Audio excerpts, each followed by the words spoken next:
आज हम कद्दू के फूल की पकौड़ी बनाने जा रहे हैं जो बहुत ही स्वादिष्ट और क्रंची होती है, जो खाने में सभी को बहुत पसंद आएगी। ऐसे बहुत से लोग होंगे जो कद्दू की फूल की पकौड़ी नहीं खाए होंगे। कद्दू के फूल की पकौड़ी एक बार बनाएंगे तो सभी को बहुत पसंद आएगी और बार बार बनाने को कहेंगे।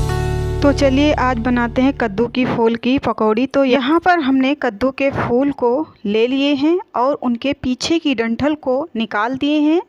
उसमें कभी कभी कीड़े भी रहते हैं, उसको अच्छे से साफ़ कर लिए हैं और उसको धो करके एक प्लेट में रख लिए हैं।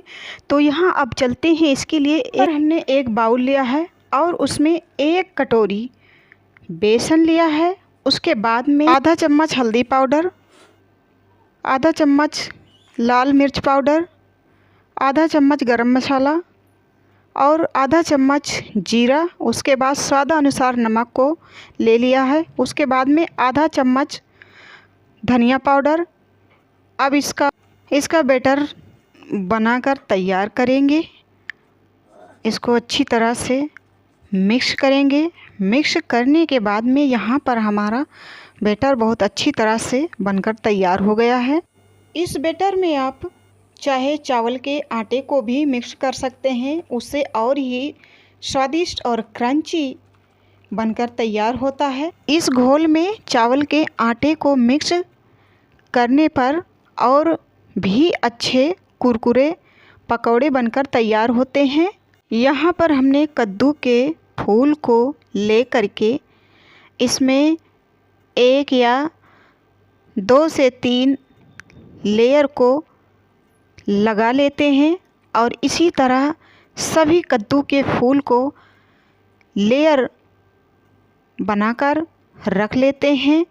तो यहाँ पर हमारा सब तैयार हो गया है, सिर्फ इसको बैटर में डीप करके फ्राई करना है। तो अब हम चलते हैं, कढ़ाई को चढ़ाते हैं। उसके बाद रिफाइंड ऑयल डालते हैं। रिफाइंड ऑयल डालने के बाद में हम यहाँ पर एक एक करके बेसन के घोल में डीप करके फ्राई करते हैं इन पकौड़ों को। तो यहाँ पर हमारा एक तरफ से पकौड़े फ्राई हो गए हैं हल्के से। तो अब हम कलछी से इसको इधर उधर उलट पलट देंगे। दोनों साइड से अच्छी तरह से हम पका लेंगे जब तक गोल्डन ब्राउन अच्छी तरह से ना हो जाए। तो यहाँ पर हमारे पकौड़े गोल्डन ब्राउन अच्छी तरह से हो गए हैं। तो हम अब एक थाली में निकाल लेते हैं।